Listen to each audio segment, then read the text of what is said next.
garda felină, abia aștept să fiu regină.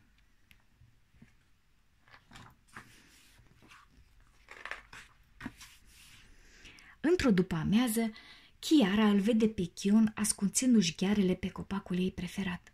Eu l-am găsit prima, se răstește ea. Pleacă de aici! Nici nu mă gândesc, îi răspunde Chion. Nu poți să-mi poruncești ce să fac. În timp ce Chion și sora lui se ceartă, lângă ei apare Simba. Păi, de fapt, poate, le spune regele. Peste câteva zile, Chiara va fi regină.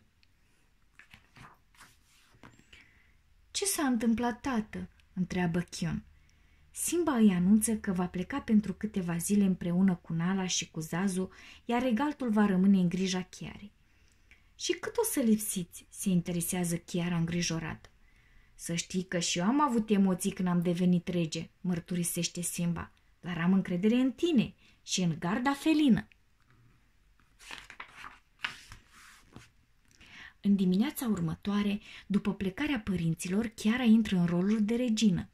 Faceți loc pentru maestatea sa, regina Chiara, anunță solemn Zuri, prietena ei. E regină doar până când se întorc mama și tata, bombăne Chion.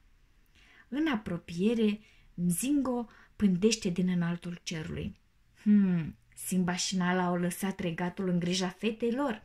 Interesant, se gândește vulturul. Între timp, Chiara îl cheamă pe Ono la raportul de dimineață. Totul e în ordine, spune bătlanul cu privirea ageră. Antilopele migrează pe malul râului, iar pe drumul din apropiere am văzut câțiva stupi noi. Când aude veștile, tânăra leoaică rămâne pe gânduri. Apoi strigă brusc. Stați! Albinele ar putea agita turma. Chion, tu și garda felină trebuie să mânați antilopele departe de stupi. Am auzit bine? Sora mea mi-a dat un ordin? Își întreabă Chion prietenii. Ai primit un ordin de la regină? Răspunde Fuli. Chion crede că e o prostie să mute o turmă întreagă pentru câteva albine. Mai bine să mutăm albinele, decide el. El conduce garda felină dinainte să fie Chiara regină, așa că va rezolva problema cum știe el. În plus, ce s-ar putea întâmpla? Ei bine, tot ce poate fi mai rău. N-a fost chiar un dezastru, se scuză Chion. Mie așa mi se pare, îi spune regina văzând garda felină plină de vânătăi și de înțepături. Poate altă dată o să mă asculți sau ai uitat că tata m-a lăsat pe mine la conducere? Nu văd cum aș putea uita, răspunde Chion. În vremea asta, Zingo se duce să le spună hienelor despre neînțelegerea dintre cei doi frați. Așadar, regele a plecat, iar Chiara și Chion se ceartă, repetă Jean-Jacques cu un zâmbet fioros. Am un plan, băieți! După un timp, Zingo își ia zborul spre stânca semeață. Jean-Jean m-a trimis cu o propunere de pace, îi spune vulturul tinerei regine, dar el nu are voie să vină aici. Trebuie să mergi tu dincolo, de granițele regatului.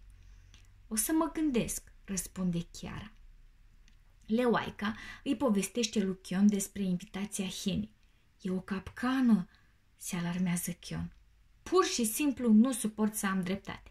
Ca și cu albinele, îl ceartă din nou Chiara. Eu sunt regină, mă duc. Atunci ieși pe cont propriu, răcnește Chion furios. Chion pleacă fără să se uite în urmă. Deodată vede printre nori imaginea bunicului său.